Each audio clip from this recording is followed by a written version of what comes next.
Happy Thursday and greetings from Tampa. It's day 42 of Walk with Winston, and I'm so happy to be with you today. I'm thinking about all of my friends in the mid-Atlantic having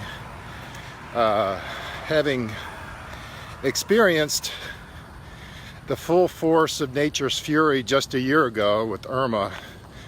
I know all the preparation that people are going through and all the fears and doubts and worries that people are going through. So I definitely,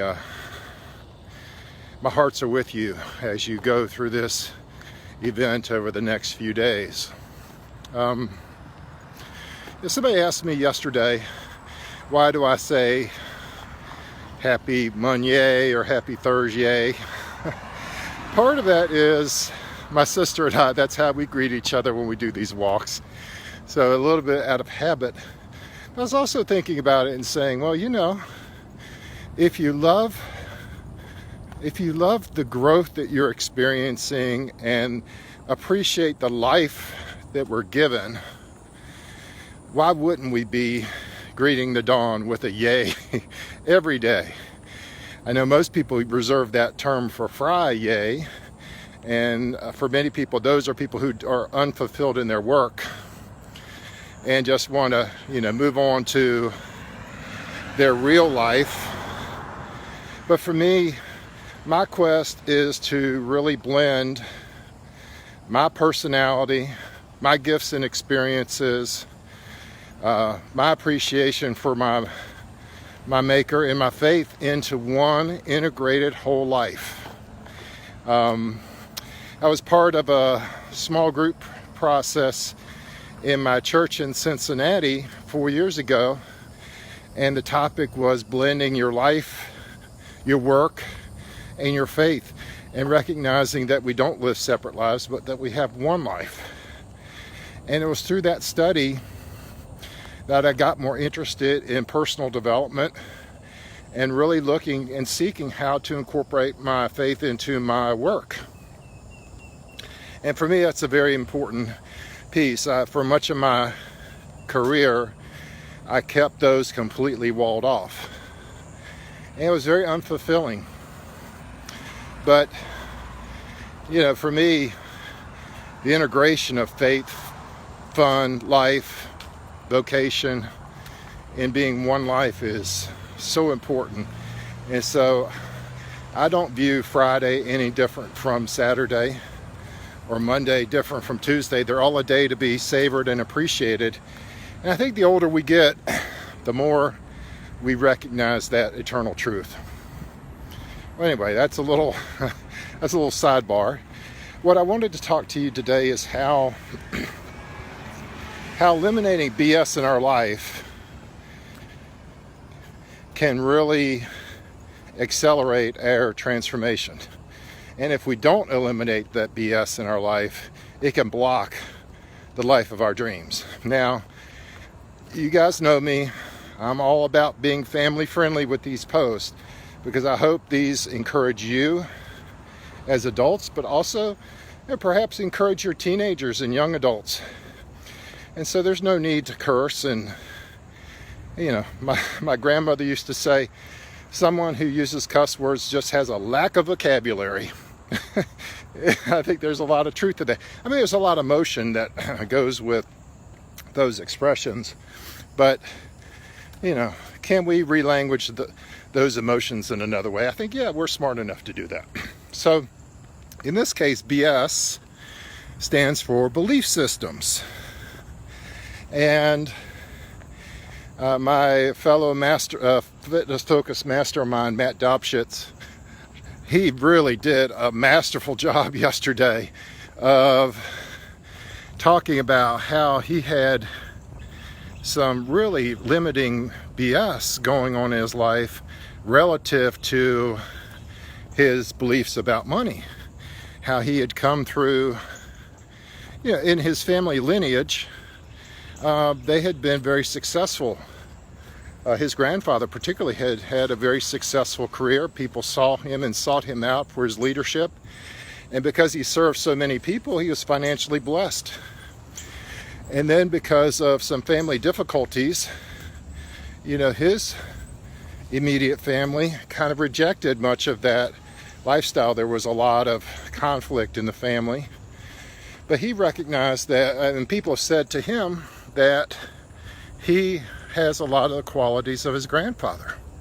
And so, now he's evaluating.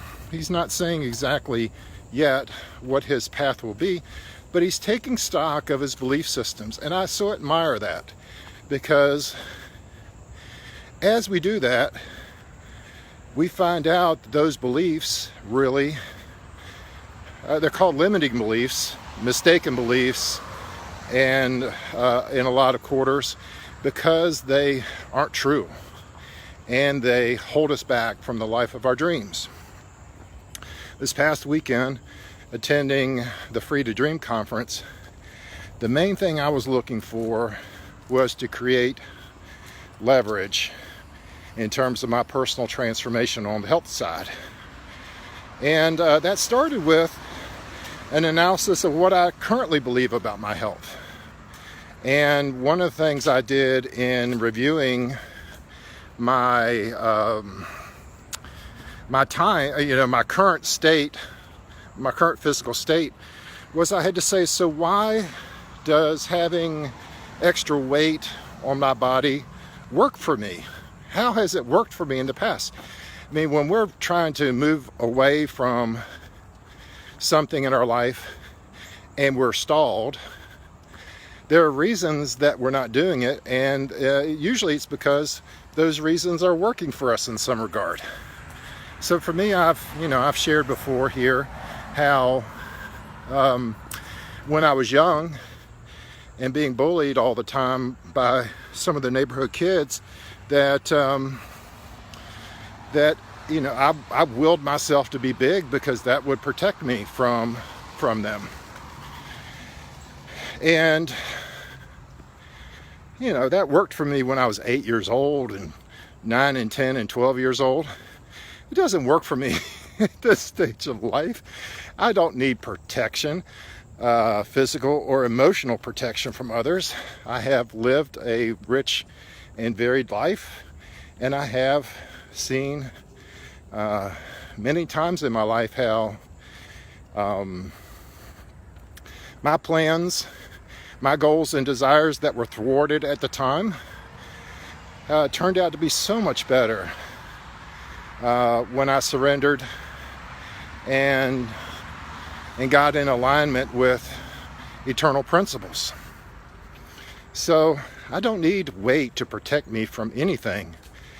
And so in working through my belief structure over the weekend, I incorporated some new beliefs that says that this transformation is not only desirable, it's a must.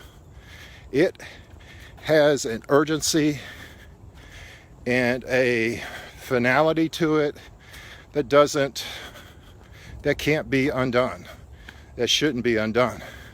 So let's just take it for example. If how committed would I be to my physical transformation if I went over to the doctor's office today and I got an unexpected diagnosis? Think about that for a minute. Life is rolling along fine. I'm enjoying what I do, the people I interact with, the community I'm a part of, the birds singing, beautiful morning. And I get this diagnosis from a doctor. And he says basically, look, you don't get this fixed. These new labs, these new marvelous lab results that they can pull these days that can actually give you markers of what's going on in your body well before it shows up in your symptoms. He says, look, you are a month from heart attack unless you do something dramatic today. Well, you take action. I'm looking for that same level of leverage, commitment, urgency, and not just to, motivate me. No, It's about attacking those things that no longer work for me and replacing them with a mindset, a commitment, a why that works for me at this stage of life and will help me get to the life of my dreams. Cliff did a great exercise at the conference where he asked us to dream, and I wrote down 25 dreams that I have for the next 10 years. 25 visions for my future. They're all interrelated. They all kind of stack and build on each other. But it's a powerful list. And I typed it up and shared it with my coach. We're going to refer to that today in our session tonight. But it draws you in to the life of your dreams. It is totally within our power, totally within our creative ability, totally a reflection of our Creator, who spoke a word, and worlds came into existence. And I'm a copy of Him. Why not? So my suggestion to you, encouragement to you today is to, if you're feeling stuck, discouraged, discontent, let's start looking at how our results today have been working for us and see how silly those are. With that, you guys have a great Thursday. I'll talk to you again soon.